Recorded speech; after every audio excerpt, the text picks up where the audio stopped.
दिल्ली के सीएम अरविंद केजरीवाल को supreme court से जमानत मिल गई है। आम आदमी पार्टी के नेताओं में इस बात को लेकर खुशी है, लेकिन देखा जाए तो सुप्रीम कोर्ट ने कई शर्तें लगाई हैं और 1 जून तक ही जमानत दी है और उन्हें 2 जून को हर हाल में सरेंडर करने को कहा गया है। इस मामले से जुड़ी रिपोर्ट देखिए।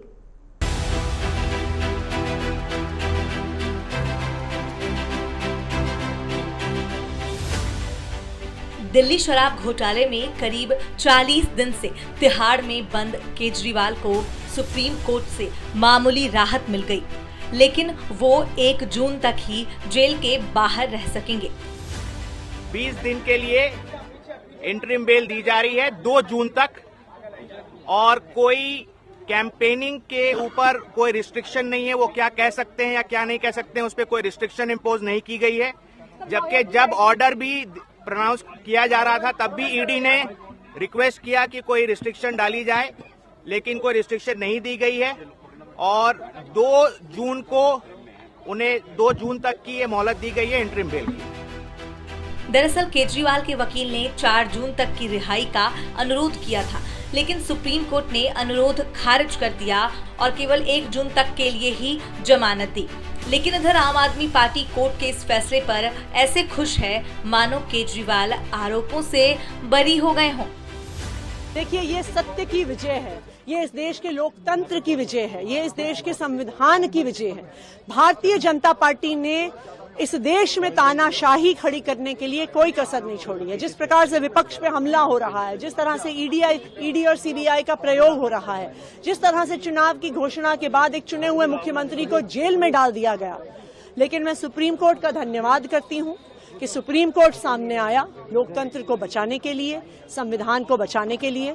और जब जब इस देश में लोकतंत्र और संविधान खतरे में रहा है, सुप्रीम कोर्ट सामने आया है और एक बार फिर से सुप्रीम कोर्ट ने लोकतंत्र को बचाने के लिए जो फैसला लिया है, उसके लिए मैं सुप्रीम कोर्ट का धन्यवाद। शर्त नंबर 1, सुप्रीम कोर्ट ने केजरीवाल की जमानत पर कई शर्तें लगाई हैं और इनके तहत केजरीवाल को जेल अधीक्षक की संतुष्टि के लिए 50,000 रुपए की राशि के जमानत बॉन्ड और इतनी ही राशि की एक जमानत राशि देनी होगी। शर्त नंबर 2, मुख्यमंत्री कार्यालय और दिल्ली सचिवालय नहीं जाएंगे। इसके साथ ही वह अपनी ओर से दिए गए बयान से बाध्य होंगे। शर्त नंबर 3, केजरीवाल आधिकारिक फाइलों पर हस्ताक्षर नहीं करेंगे। बहुत जरूरी फाइल होगी तो इस पर साइन करने के लिए एलजी से परमिशन लेनी होगी।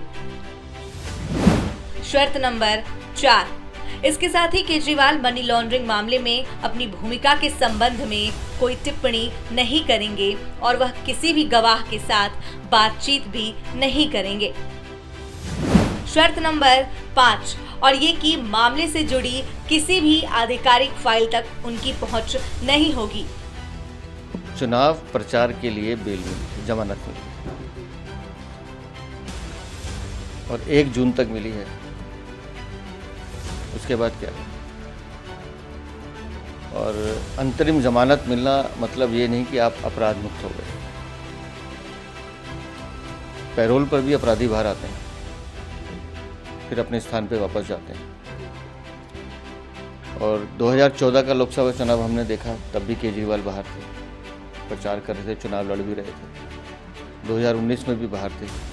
किसी व्यक्ति के आने नहीं आने से चुनाव पे कोई फर्क नहीं पड़ता है।